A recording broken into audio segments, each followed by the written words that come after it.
Meet the Mathewsons. They're a dynasty of dealers. It drives really well. With a love of classics. It's only condensation. In Thornton-le-Dale, gateway to the North York Moors, they auction over 2,000 rare vehicles every year. 42,000, the ready type, the stunning car. All walks of life. The cars fetch people together. I'm ecstatic. Head of the family, Derek. It's got to be the best job ever, isn't it? We're sort of living a dream. Trusted lieutenants, sons Paul Not everybody's cup of tea. and Dave. There's Dad's way, and there's Dad's way. Keeping them all in check and dealing with the punters, Sarah. Somebody could ring today with some fabulous vehicle that's been sat in a barn for 50 years. You have no clue. It's the chase, it's finding it. So you get up every morning thinking, what am I going to find today? This is a family's love affair with cars that have lived a life. Someone's cherished a car and loved it, and I think it's just great. I think it's absolutely superb. A passion that can be turned into brass.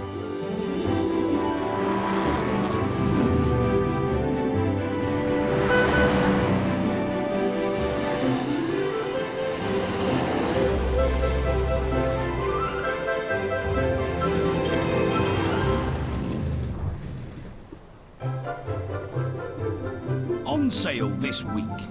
1971 Bentley T1. They are just beautiful. They are absolutely lovely. Very, very much over-engineered. Everybody should drive one of these before they die. I'm not being clever about it, but they really should.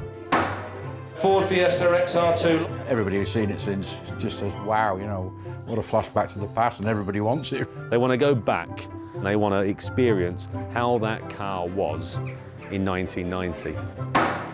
The 1937 Singer Coupe. Very, very pretty. In fact, it's charming. That's the only word to use for it, it's charming.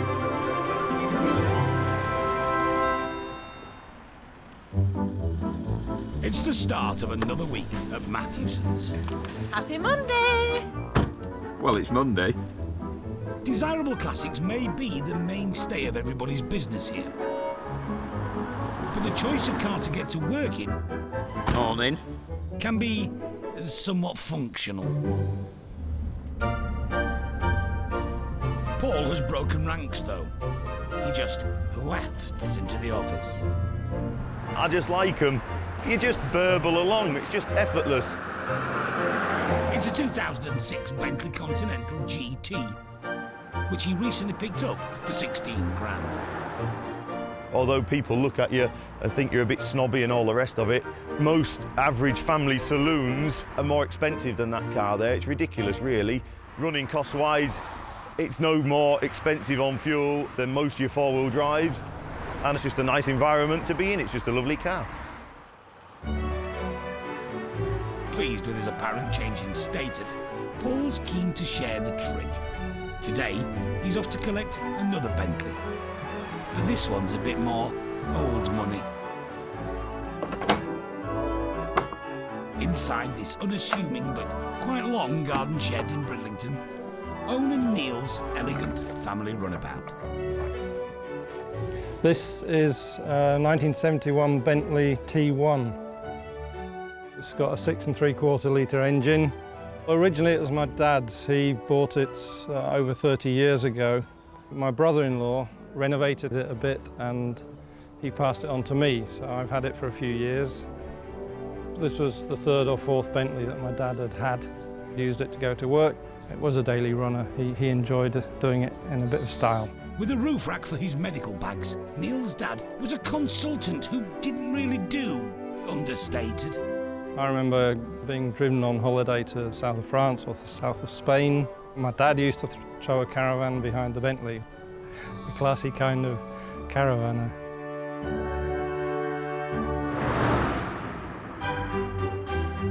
Following the glory years of the Bentley RNS came the Bentley T. No longer the sporting cousin of the Rolls-Royce, the T-Series was essentially a silver shadow with a different grille. Bentley licensed Citroen's legendary hydraulic brakes and suspension for extra waft, but then also installed their own tried and tested stopping power, just in case the French system packed up. The rollers sold, but the Bentley bombed.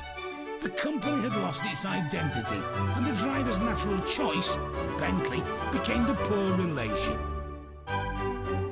But times change, and Bentleys are back.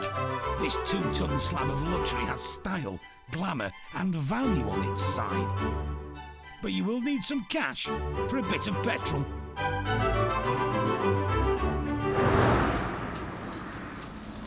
Paul's arrived. He knows this model well. Good afternoon. Aren't they an elegant old car? They're great, aren't they? My dad's had one for donkey's years. I could just remember being a kid, one of my first memories, and it was going on the back of a lorry and the ramp snapped. They're every old thing, aren't they? I'd near side rear dropped down and squashed that rear corner. He repaired it, painted it, and never actually used it again, really. Never quite got it all put back together. The chrome works in the boot and things. Does he have that anymore? Yeah, still got it, yeah. The huge L-Series V8 started life in 1959, and 60 years on, with a few tweaks and turbochargers added, was still at the heart of a Bentley Mulsanne. They are just beautiful. They are absolutely lovely. They're very, very much over-engineered, weren't they? And they tend to sail along like a battleship or something. They do, don't they? They float. Surprisingly, Neil considers the T1 to be a sensible, almost economical choice car. Not very much goes wrong with it, so getting an MOT every year is quite easy. Occasionally a wire might corrode and have to be replaced, but in general running costs are quite low. That said, after 33 years in the family, his dad's last luxury limo will be leaving for the auction. The time's come. I'm only driving it a few hundred miles a year, so it's a bit sad for it. I'd rather somebody else had it and looked after it. Yeah. But on the upside, you can get in your garage again. A dignified and beautiful driver's car for sure. And with a reserve of £5,000, cheaper than a second-hand Fiesta. What's not to like?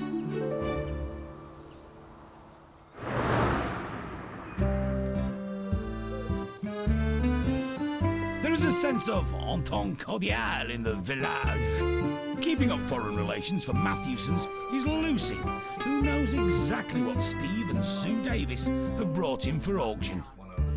A mobilette, I think. Do we know any more? No, not yet. Well, it's an original French mobilette. It's come direct from France. It was found in a grenier, as they say in France, at the French attic. And we believe it's been there for at least 35 years. And so it's effectively been brought out, dusted down. It's in its present condition. This 1954 Parisian-built mobilette not only provided much-needed manufacturing work after the war, but transport for the French masses. They made them reasonably cheap, and they're the type of things that people would buy in rural France to get about. Was this or a 2CV? It's probably more powerful than a 2CV. I think it's probably on a par now. It's 49cc. It'll probably keep up with the 2CV. Downhill with a wind behind and you. the pedals going, yes. Part push bike, part motorbike, very French. You needed a bit of pedal power as well as the little engine to get you to the boulangerie and back. You had to start to pedal it to set off. You could start it up on the stand, but generally speaking, you pedalled it and opened the throttle, and with a bit of luck, it would start up and take you on your way. Mais sacre bleu! Spare in the tube. Quelle surprise! Le fromage! Crème de Gruyère. Oh, it's cheese, it's cheese. You couldn't get any more French than a cheese box for the puncture repair kit. At the risk of threatening our Anglo-French relationships, Derek's ready to give his opinion on this quirky mode of transport. Very clever in the way it's put together. Decompressor one way, throttle the other. Yeah, Oh, we got to admire the French, haven't we? We all admire the French secretly, don't we? Really. And I like it. I think it's going to go down a storm. Look how dry the chains are. And 2 chains. Look, one for drive, one for pedals. Now, I've never seen that before. But I'll tell you what, she's got some compression, the old girl. Look at that. Look at that. She's got a bit of go about her. Stirrup brakes. Look, the old-fashioned stirrup brakes. On the back as well. Useless when it's wet. I shouldn't imagine it's going to stop very well when it's wet. But I think it's great. Someone's going to love this. I think that's worth £400 of anybody's money, and I think it'll sell accordingly. There's 1 or 2 guys come to our sale that will want to restore it, and I understand that. But you sort of lose something, wouldn't you? I mean, that's how it left the factory. That's how it's been languishing in a French properties loft. And I personally, I think I'd just hang it up. I think I'd just hang it on a beam and just leave it as it is. Things are only original once. I think it's so important to try and leave them original if you can. So we're fun. I love it. I think it's absolutely great. I do. I think it's brilliant. So Derek's happy, but what about Steve and Sue? David's thoughts are encouraging, actually. Yeah. Because it's quite a piece of history, isn't it? A big piece of history. Besides that, it's as old as I am.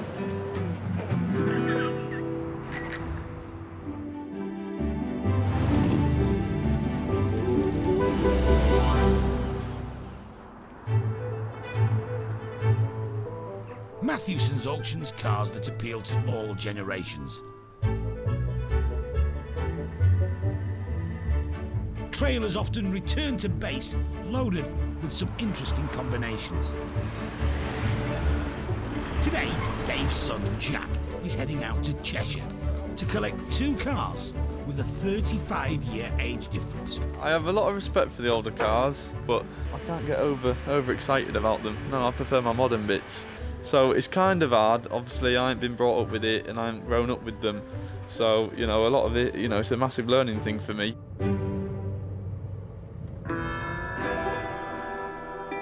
At first glance, this Ford Fiesta XR2 from 1985 does seem a bit neglected, but it's worth looking past the dust. These cars are currently one of the most sought-after modern classics around.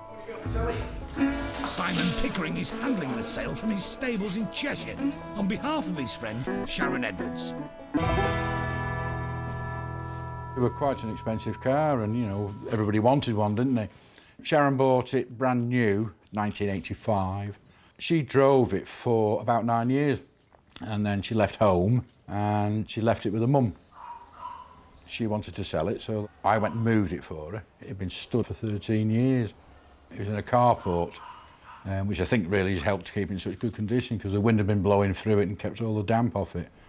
I basically just put a battery on it and tried it a couple of times and it started, which was unbelievable. That was like 13-year-old petrol as well. It was amazing. Early XR2s only had 84 horsepower. Not a lot of oomph compared to today's hot hatches, but they were light and there was fun to be had. I wanted one myself, little boy racer thing. I've not seen one for a long time, and it was lovely to see it actually. And everybody who's seen it since just says, "Wow, you know, what a flashback to the past," and everybody wants it. She'd like to have kept it, really. I think she just realised that, you know, it's time for it to go to someone who would really love it. They seem so small, don't they? From what they used to be, you know, or what the car is now. You know, they talk about little cars, this is like tiny. I know I can only just get in it. As you can see, it's in really good condition. There we go. Clean as a whistle. I've had it on the ramp. Underneath it's just the same, it's absolutely amazing. The paintwork is absolutely incredible condition, really. Even got a workshop manual with it. And it seems this XR2 might be a lesson in how wrong first impressions can be. And so that's all totally as we found it. The only thing I have put on it is the new battery.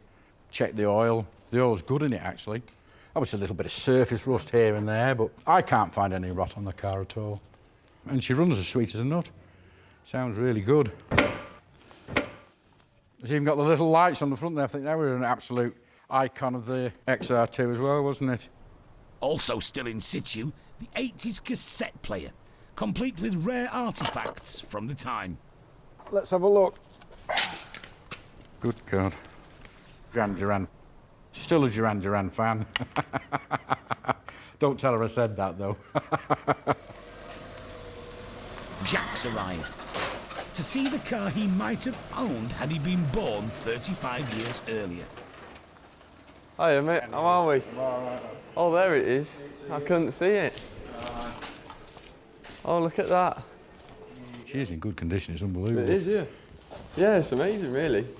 You wouldn't think it would be just sat here, would you? Inside, all right. Just have a look and show it's only 17,000 on it. Yeah. Yeah. I'll tell you what, a real good cleaning teak. It'd almost look new. Well, it would, yeah. No, I think that's real cool, that. This XR2 might not be to everyone's taste, but an early, unmodified, low-mileage one that hasn't been in a ditch makes it a pretty rare car. I think they look real quirky, don't they? I like them. It drives really well.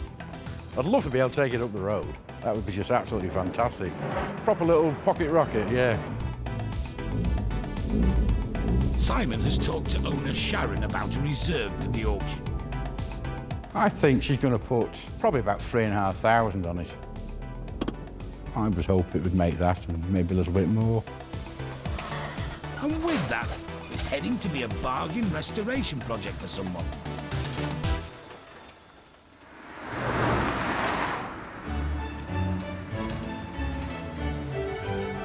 Just arriving at the garage, motoring royalty in the form of the Bentley T from 1971. Derek's sort of car, and not to be confused with the almost identical Rolls-Royce Silver Shadow. Becoming now the most popular of the series, I would think. Most certainly far more popular car than a Shadow. Bentley's always regarded as the driver's version of a Rolls Bentley. Ooh. Old car, isn't it? They're great. They're a lovely old thing. Yep. One of the nicest things, it's retained its smell. It smells nice. Don't smell damp, does it? Interior a little untidy, a little bit tatty, some splits in the upholstery, unfortunately. And the wood really wants re-veneering, but it's good enough for the time being. The body looks quite sound. A slight hydraulic tap it. That'll disappear. In fact, it's going now. There it is, filling up with oil. Absolutely lovely. Very, very sweet engine. Feels nice.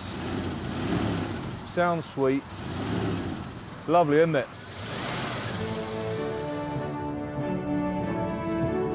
There's just something about the old things. They're just great, really, aren't they? Yeah, no, she's lovely. Lovely old car. So many people, myself included really, think the Rolls are a little bit ostentatious. You know, it's not quite really a driver's machine, if you like. But the Bentley is always regarded as a driver's machine. It's just a little bit more acceptable amongst the lads, if you like, you know. Everybody should drive one of these before they die. I'm not being clever about it, but they really should, because until you drive this car in particular, this is lovely, very typical of the way they drive. I mean, it's obviously a looked after car. Until you drive this car, you haven't really driven anything much on the road, you know, that you can really say, wow, that is something special. And already it's telling me, just keep driving. I could drive this down to Spain, drive it anywhere in the world. It's just so lovely, effortless. It's the ultimate. I mean, they just cruise so smoothly, so quiet. How could you possibly want anything better than this to drive? All for like 5,000 quid, for argument's sake, or 6,000 quid, or 7,000 quid, or in some cases 3,000 quid. It's just an absolute joke. Listen to that now, sweet as a nut, that engine. It's one of them cars, you want the journey to last as long as it possibly can, so you don't want to be going fast, cruising about nice and steady, and you'll get 17, 16, 17, 18 to the gallon. I've heard even more. But you'll certainly get that sort of fuel consumption, that sort of return. And I mean, we can all live with that for one afternoon a week and thoroughly enjoy your motoring. Really, really enjoy your motoring like you've never enjoyed motoring before.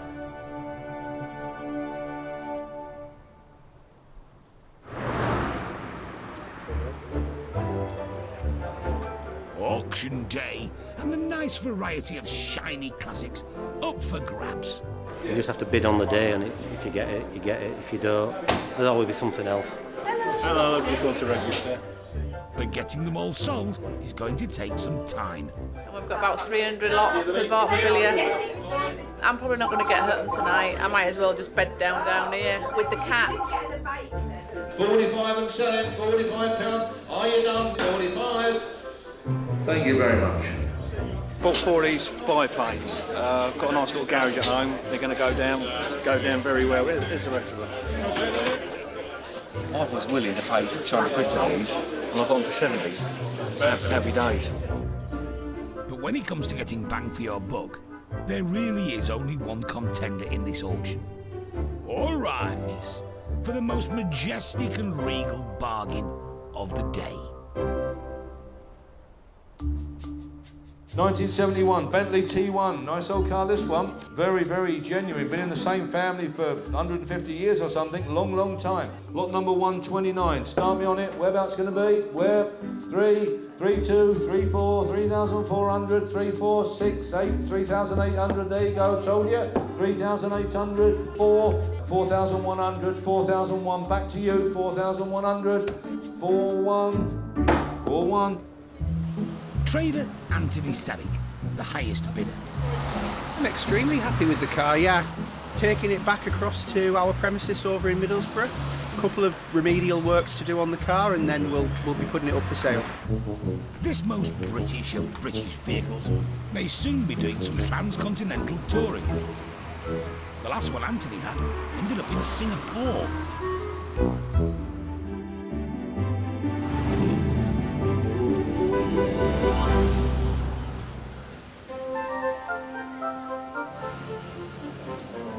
At the garage, some valuable catching up time for Sarah, interspersed with the inevitable enquiries.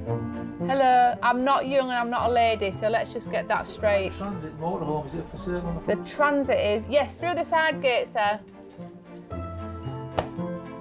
Go and find one of the guys. You know, hang on, let me just get my hand out my backside and I'll go and show you the caravan while I'm doing this and everything else. Derek's gone missing. He's either sat on the throne or he's having a brew. We'll manage, won't we?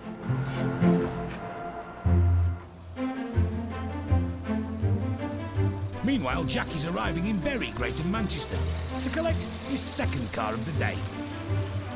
This one is a little bit more mature. Hello. Hi. How are we? In a panic. Look at all this. Oh, wow.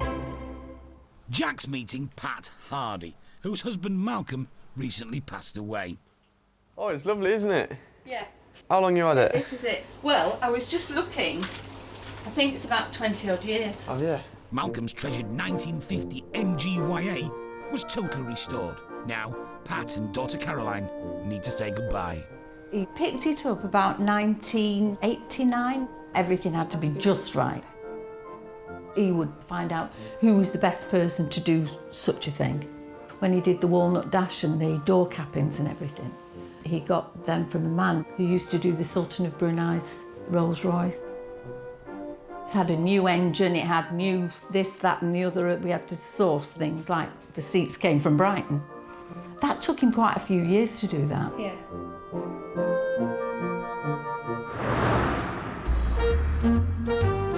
In the late 1930s, MG decided it needed a family saloon to complement its popular midget two-seaters. The approved designs were traditional: leather seats, walnut, headlights on stalks, and an old-school separate chassis. Then along came the war, and the whole thing was put on hold. When it was finally launched in 1947, the advertising boasted of remarkable road manners and virile acceleration. But unfortunately, it was now 8 years after its conception, so it seemed a bit outdated. That said, there was a decent market for them, and 8,000 were made until it was replaced by the MG Magnet. It's lovely. Right, I'll put it out. Yeah, no, I mean, that's last time they turned the key, it started first time. Everyone cross the fingers. We got some battery.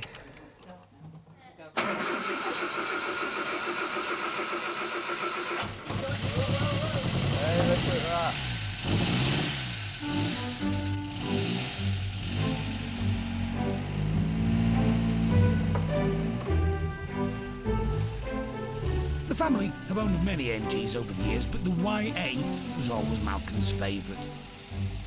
I didn't want it to sit in the garage for years and me think, oh, what a shame, what's a shame about that? And now it won't go. That's not nice to think that Malcolm took all that time to do it and I let it go.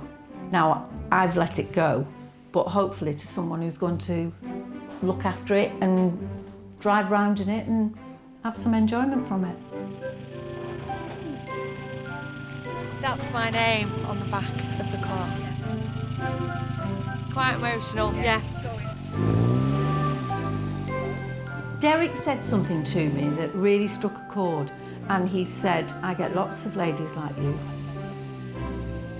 And he said, did he have to sell anything he loved before he died? And I said, no. He said, well, there you go. I thought, right, you're for me, mate, you can sell it. This much-loved MG is expected to sell for around 10 grand.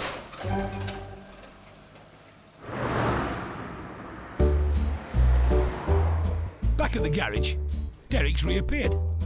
Oh, here he is. Scarlet Pimpernel. Where have you been? You been sat upstairs eating? Yeah, back in circulation, yeah. Oh, we don't want him wasting away, do we?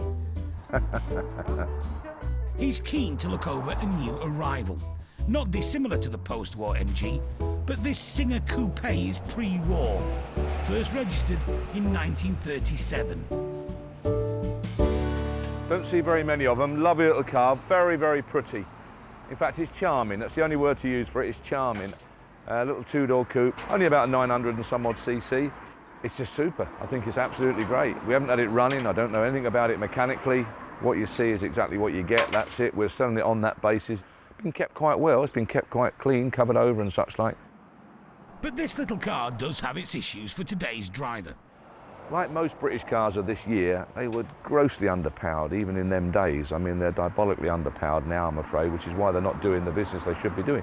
The super style, super sports coupe shape, and I mean, totally charming, but very much like, you know, like a sheep in wolf's clothing. It's completely the other way around. They were really steady. I mean, this little engine, it can't be expected to pull this thing along at great speed, but they look as though they're going to be doing 70 or 80 mile an hour. They're that type of car.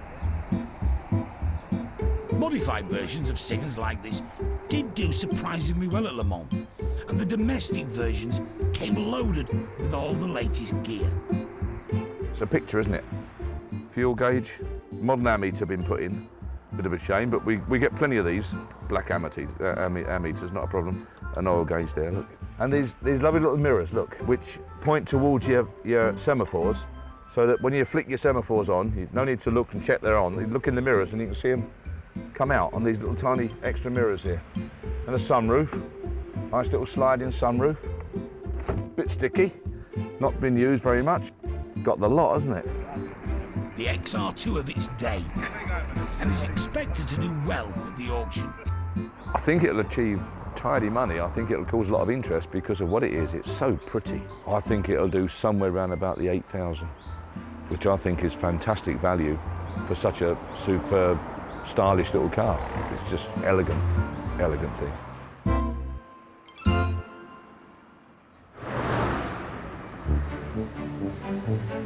Auction day. No shortage of potential buyers eager to root out a bargain. Right, what we're looking at is a Scots motorcycle parts list. If you want the right spare part, you'll find it in here. On the slate today, an opportunity to relive a misspent youth. Dave owned an XR2 just like this one shortly after he got his licence. It's nice to see one, how Ford produced it. And that's what people like. They want to step back. It's all nostalgia, isn't it? It's a trip, isn't it? They want to go back. They want to experience how that car was in 1990. Also on the hunt for nostalgia, father and son, Harry and Anthony, drawn to the MGYA. Something with a bit of history, that's what we're searching for today. Like this. Nice. This one, in good condition, is quite rare. The idea is to get a few cars, so when we've gone, the family still inherit them and they have a bit of history. So we're starting our collection today.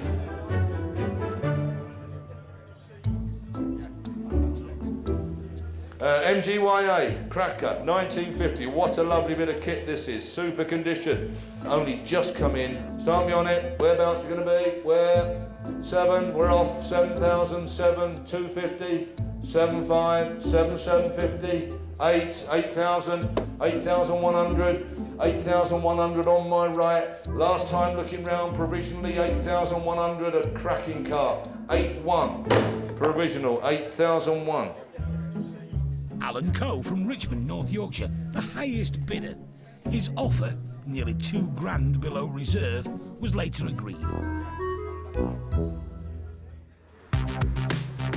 Outside, big retro love for the Ford Fiesta XR2.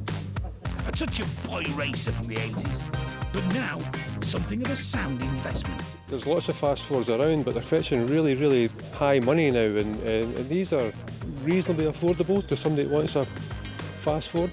This is a good example. It would be a good restoration project for somebody. I think it's absolutely mint. Paris blue, rare colour, early one. Everything standard, original. I could be quite interested, yeah. 1985 Ford Fiesta XR2. Lots of interest in this. Very unusual car. One family owned from new. I don't think they come much more genuine. Start me then. Where are we going to be? 2. 2,000 and off. 2,100. 2,2. 2,3. 2,4. 2,5. 2,005. 2,6. 2,7. 2,007 down here. 2,007. 2,8. 2,008 at the back. 2,9. 2,900. 3. £3,000. 3,1. 3,100. Selling. 3,100. Difficult car to value. 3,2. 3. 3,003 here on the right. Ground now, sir. 3,4 he says. 3,5. 3,6. He's back in. No, he's shaking his head. 3,006. Sneaky that. 3,600. Gentleman on the left. 3,650. 3,650. Shaking his head. 3,650. Are you sure? 3,650. Thank you. Success for another father and son team, Tony and Dennis Nisbet.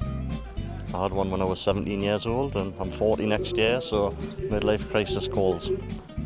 Avoiding that pitfall, original owner Sharon Edwards.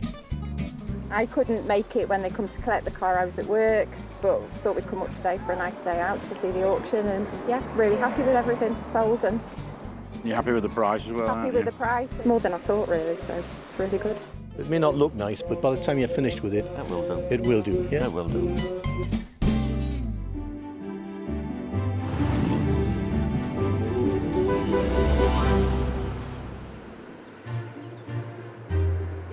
Richmond, North Yorkshire.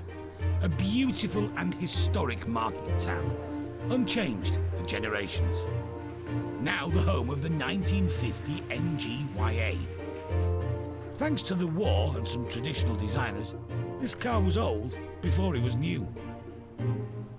But that didn't stop Alan Coe from wanting it on auction day.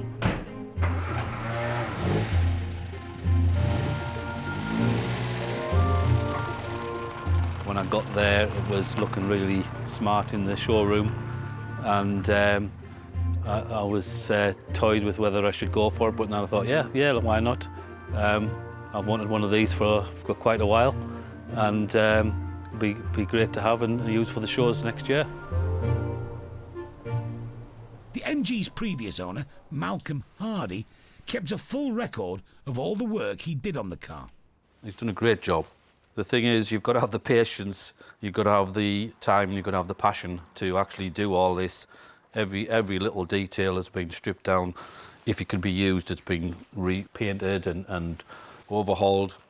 The engine there, he's had that out. The whole thing, there's evidence of almost every single thing being stripped out and renewed, repaired or overhauled. Right down to, it's got the shell there being sprayed. Yeah, it's a great record. It just adds a bit more provenance to the whole car and great for an owner. The Y-Series MGs did have some modern features like independent front suspension, but owning one still takes a bit of getting used to. Well, there's not a lot of refinements. It's quite basic, no heater, no things like that, heated windscreen, nothing like you get in a new modern car. Not great on the motorway, but yeah, country roads, you know, around where I live, it keeps well up with traffic, you know, it'll do 60 mile an hour. These cars need to be out for the general public to see, people to enjoy. The amount of work that's got into it, it needs to be out there. I love driving old cars. They make you think, they make you smile, so it's great fun.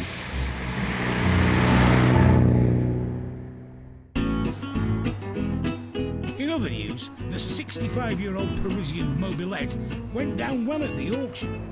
This was found in a French house, the attic of a French chateau. Still got the cheese wrappers in the panniers. Brilliant bit of kit, 1954. I love this to bits. Start me, where then? 200, 250, 300, 350, 400, 400, 400, 450, 450. Speak French? 450. Don't start if you don't speak French. 450. Totally original. Never find another one like it with that sort of history, will you? Last time looking round, 450. 450. Well done. Bargain. Apparently, Bob Brown from Derbyshire didn't take Derek's advice to hang it on a wall, but he did manage to get it running a few weeks later. As for the mid-80s XR2, bought by Tony and Dennis Nisbet, it took the best part of a year's work, not only to save it, but to make it look like it just rolled out of the factory. I was an apprentice panel beater for 3 years, then I got onto the paint side. I've been a body shop manager, I've been body shop foreman, I'm the paint shop foreman. A big issue to someone else isn't a big issue to myself with us working in the motor trade. So people look and see a horror, and I just look and think, well, that's easily sorted, that's easily sorted. Tony had one of these when he was 17. When it comes to cars, he's never quite grown up. The noise, the feel of them, being 2 inches off the ground, thinking you're going faster than you are, that's where it stems from. I was 40 this year, and I promised myself a present. And Dad Dennis bought it for him, but it is conditional. I buy the parts, Tony does the work. That's the deal we have. I suppose I'm an enthusiast, an amateur enthusiast.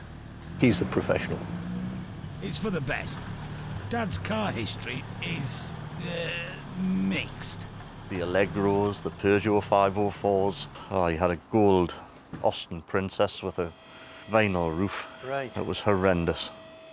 I think that's why I've always liked nice cars.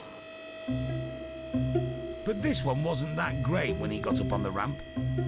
It needed a lot of work doing to it. It needed a lot of part sourcing. Wheel arches are rotting away behind. The battery tray was gone, the inner wing was gone. Took the carpets out and the floor. It was a bit like Fred Flintstones. You could put your feet through in some parts. Originality is all for Tony. From the wheel trims to the sticker on the back window to the twisty analog radio, cassette player. There's nothing modern and nothing changed, nothing modernised about it at all. Door protectors, I've bought them and put them on. I've bought one of those air fresheners, the late traffic lights. Just everything from 1980s. I'd draw a line at fluffy dice like, but... You were 17 again? I was 17 again. I still am now, looking at it. He's done a cracking job, hasn't he? He has as well, he has as well. Smasher, yeah. Not many like that. Not around now, I don't think. Back at the garage, another of Derek's favourites finally made its way to the auction. The Singer Coupe from 1937. Here for the day, Tim Gosling from Norfolk. Pump your tyres, that wheel brace and spinner, everything, the little toolkit. Tim's not that fussy about what he buys, so long as the car's over 60. We've just spotted this, as we're sort of looking for something of this era, this vintage. possibly a Morris 8 or something similar to that, but this sort of ticks the boxes. It's quite a nice little car, looks quite original. It's not something I'm ever so familiar with. If it was a Morris 8, I could tell you its inside leg measurements and everything else, but this would be sort of, you know, something that I could learn on as well. So if the sort of sums add up, you never know. It could be going home to Norfolk.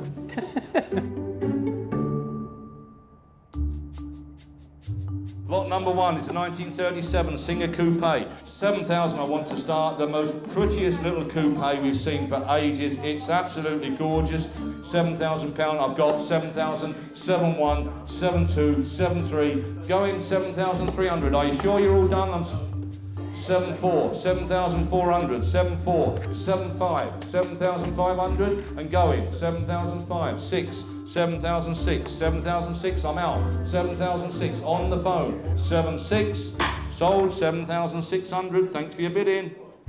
Sold by phone to Colin Britt of Wisbeach, Cambridgeshire. Right up. The Singer's engine had been seized for many years, so a few days later, there was an undignified departure from the garage.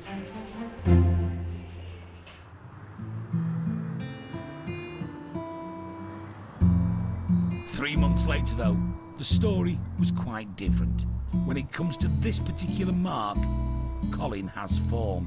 Well, I've got 2 other Singers, so I'm a bit of a Singer nut. First one I've got was a 1929 Junior, which I've restored from a wreck been in a barn since 1961. The second one is a 1931. I'm still working on it. Colin also completely restored this Series 1 Land Rover that he sold to buy his newest Singer, now affectionately known as Ella. When I saw that Ella was for sale, I just fell in love with her. I completely fell in love with her.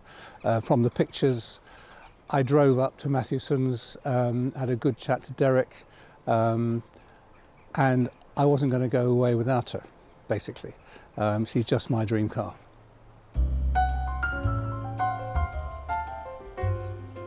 Since the sale, he and Ella have been spending a lot of time together in his workshop. All the mechanics were shot. The bodywork's lovely. Tyres were remoulded from about 1950, so I put new tyres on, but everything that's been done is under the bonnet, you can't see it. Since I've had her, the engine has been rebuilt. I've had to have the distributor and the carburettor both completely overhauled by specialists. I've also enjoyed a lot of help from the Singer Owners Club and the Singer Car Club. You get lots of advice. There's always a club out there. And I think that's the nice point about old cars. There's always some nutters like you who will help you get it back on the road.